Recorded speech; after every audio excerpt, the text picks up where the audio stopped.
Ya, keluarga Indonesia kembali lagi bersama kami di Kompol Keluarga. Setelah perbincangan yang cukup emosional tadi ya di segmen sebelumnya sampai kayaknya kita ikut haru biru. Nah, nanti tadi bicara tentang saat marah. Sebenarnya orang tua tuh di saat kondisi emosi itu, kalau yang saya sering rasakan sebenarnya bukan hanya marah, tapi juga sedih.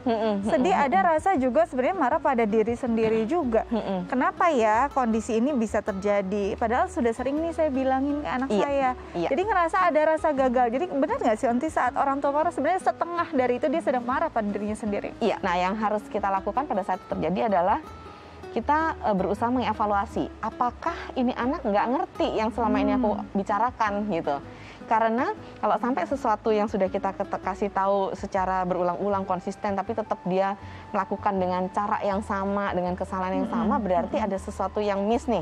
Mungkin dia nggak paham tentang apa yang kita katakan. Terkadang maksudnya seperti ini, pada saat anak di usia dini, di bawah 6 tahun, itu pada saat kita menyampaikan sesuatu, hendaknya kan perkataannya tuh singkat, padat, dan jelas. Nggak boleh terlalu panjang. Kalau terlalu panjang, anak nggak nangkep akhirnya intinya apa, karena kan dia dalam hal menerima informasi berupa kata-kata atau bahasa kan masih terbatas. Jadi misalnya kita bilang gini, contohnya nih, Dek, jangan lari-lari nanti jatuh, gitu, udah cukup satu kalimat. Kan kita suka bilang, jangan lari-lari nanti jatuh, kalau kamu jatuh nanti kamu dijahit masuk rumah sakit, nanti bunda yang repot keluar duit, ya duitnya itu kamu kan tahu, kemarin juga sudah keluar dan sebagainya.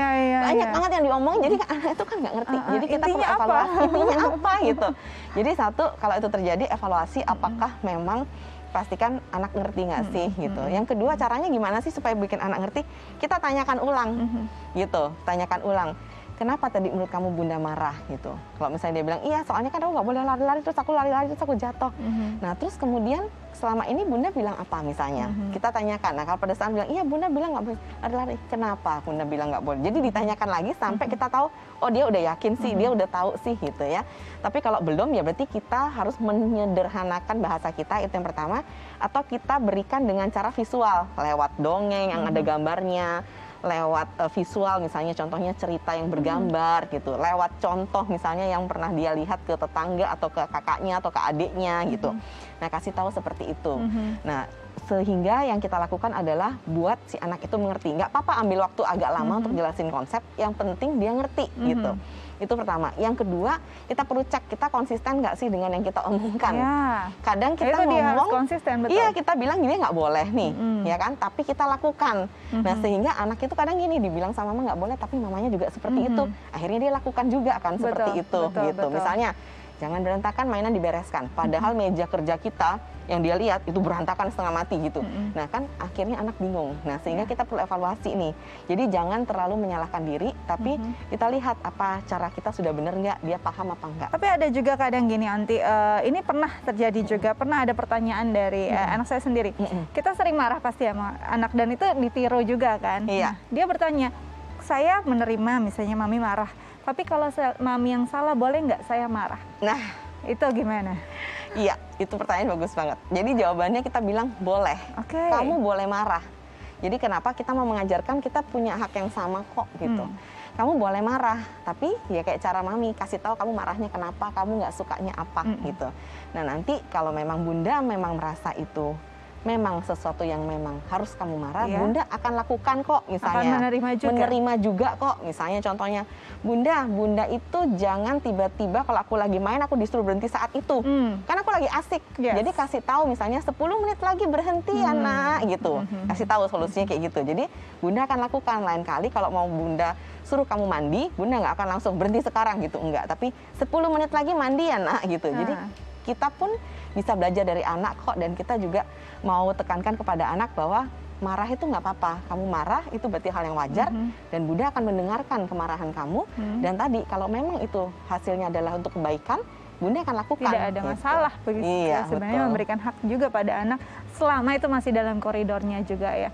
Nanti mungkin bisa kasih tips ke di rumah ibu-ibu, mungkin bisa paling tidak hal yang paling utama saat mulai merasa marah, apa dulu yang harus di calm down?